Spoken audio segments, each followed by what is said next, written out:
Hello, everyone, and welcome to another brand new episode of Books with Not Just Beauty. Today, I wanted to talk about a slightly different topic. Now, over the last couple of weeks, people around the world, we've been seeing in awe and almost in shock the events that are unfolding in Afghanistan. We saw the Taliban march into the capital, Kabul, and countries running helter skelter to get their citizens evacuated out of Afghanistan.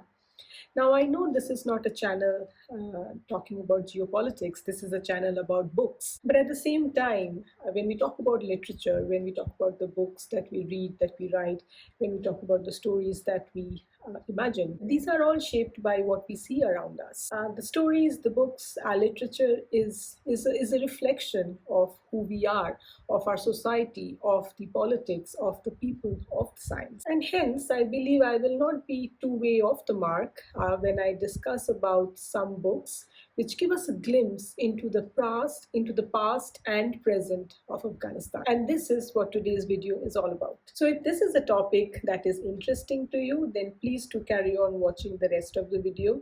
And if you've liked the video content that I've been uploading so far, please consider subscribing to my channel. It will mean a lot to me, as I've kept saying over and over in all my videos.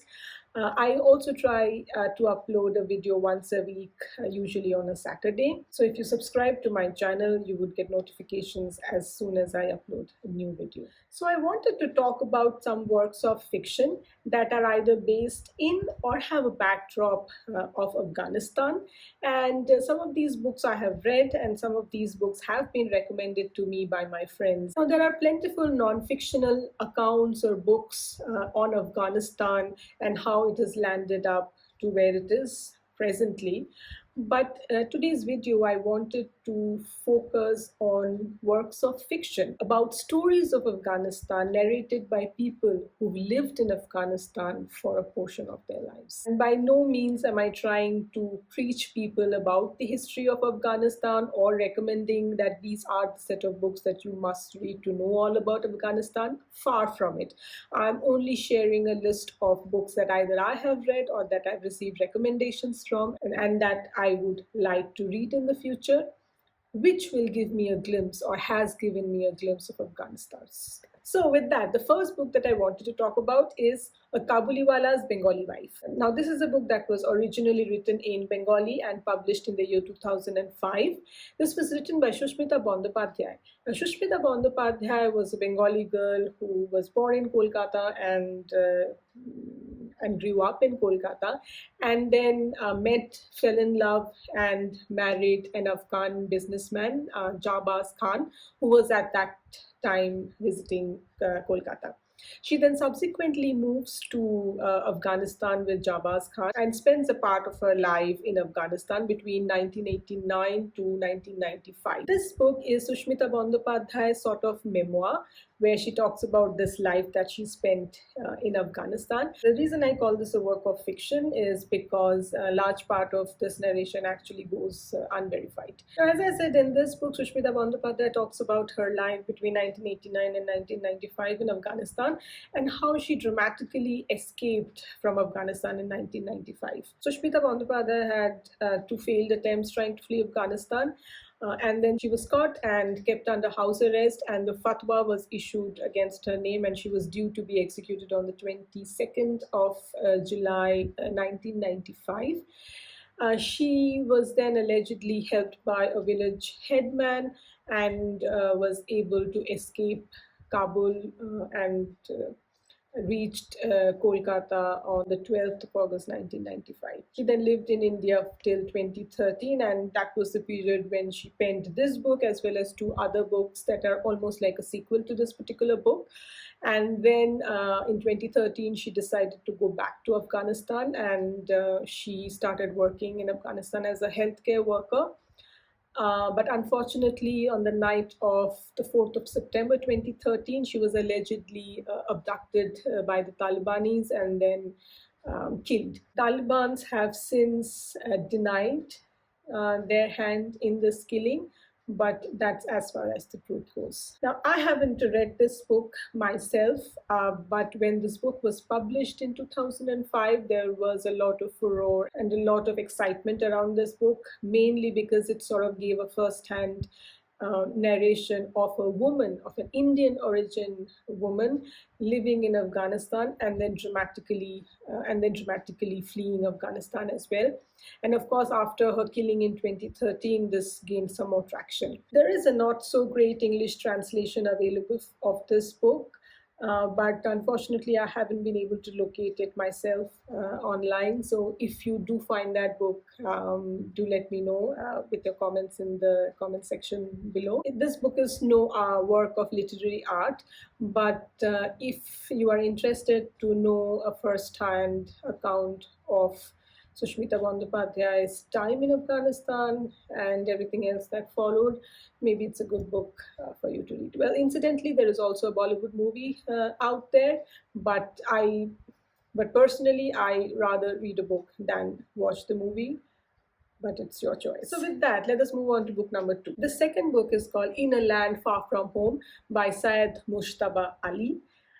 This again is originally written in Bengali with the title Deshe Bideshe. So Syed Mushtaba Ali was a Bengali author who lived in Afghanistan for about a year and a half in the 1920s. In this book, Mushtaba Ali documents his journey across Afghanistan. This book was translated into English in 2015 by Nazes Afroz. I haven't read this book myself, but a dear friend of mine has highly recommended this book as a great read to understand Central Asian literature, especially Afghanistan. And personally for me, this period that the book talks about, the 1920s, is a very intriguing period in the history of Afghanistan and something that I really want to know a lot about. This is the post-British era independent Afghanistan, and honestly there isn't a lot of documentation that you find which talks about this particular period. We usually get to read a lot about the 1970s, the invasion of the USSR, the buildup of the Mujahideen and everything that follows till the present time.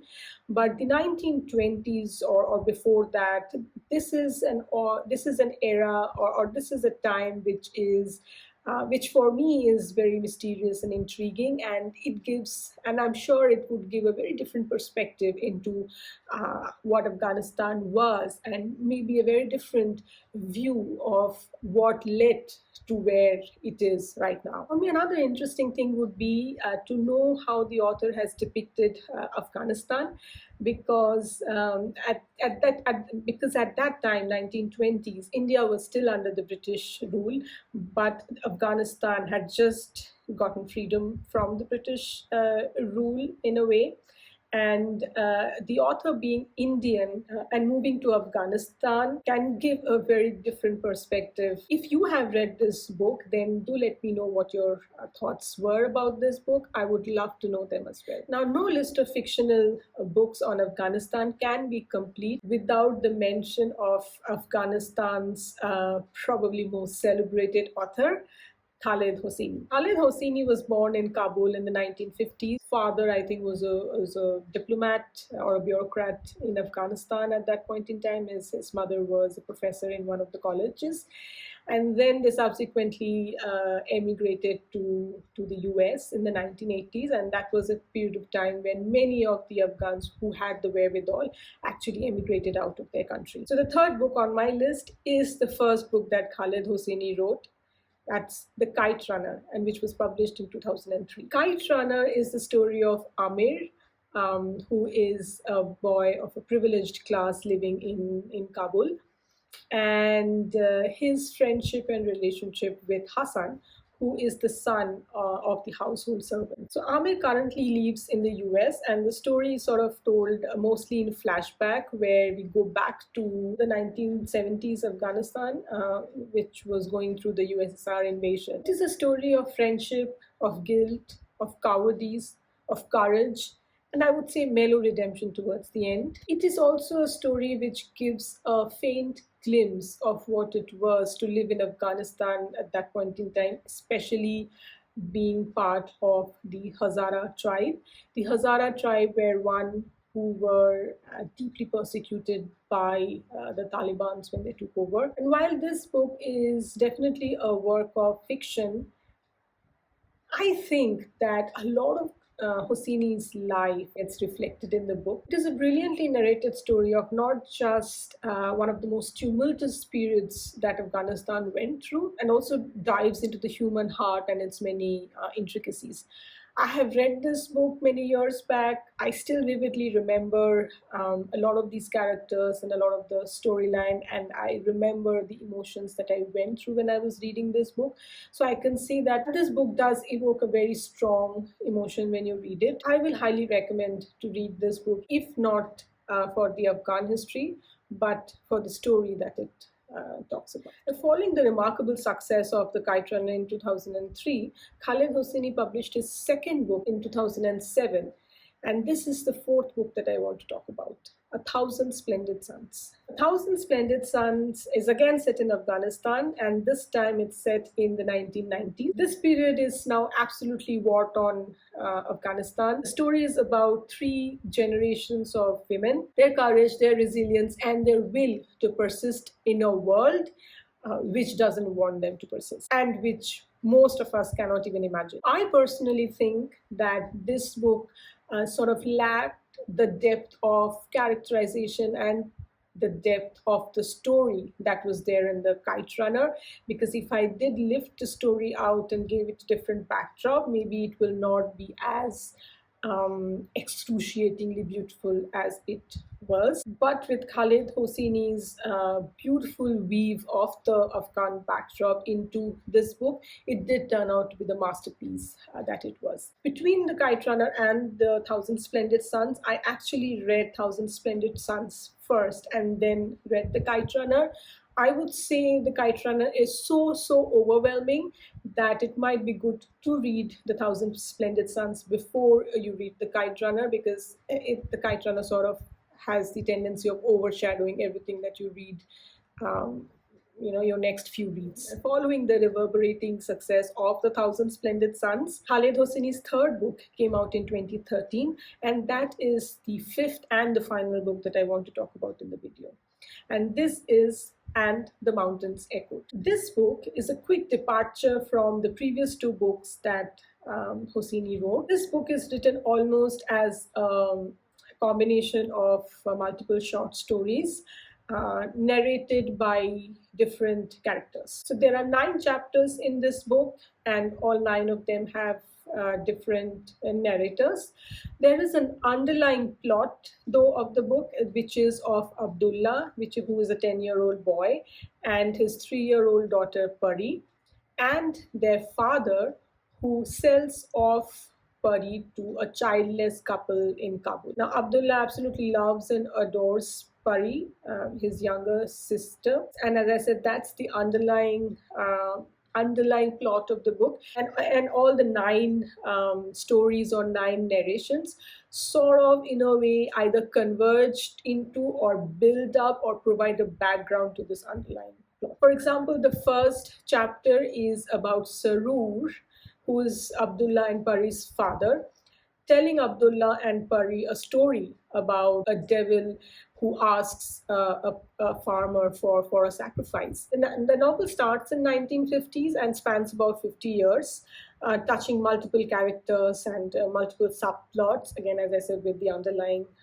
plot, with all these subplots sort of feeding into this underlying plot. I haven't read this book myself, so I don't have a first-hand review to share, but I would be very keen to see how Hosseini puts together such a wide span of a history as vigorous of Afghanistan's into one single book using these different character plots. So it is definitely on my TBR. I do not know when I will be able to read it though, but I will surely let you know once I have read this book as well. So those are the 5 books that I wanted to talk about today, which in my opinion give a good view of the Afghanistan history from a fictional point of view. And as always, I would be very eager to know what you thought about this video, and if you have other recommendations of books that one should read to know more about Afghanistan, and well, anything under the sun that you want to talk about this video. So do leave your comments down below. And if you've liked this video, then please like and share this video with your friends and family. With that, wherever you are, stay healthy, stay safe, and I'll see you next week. Bye for now.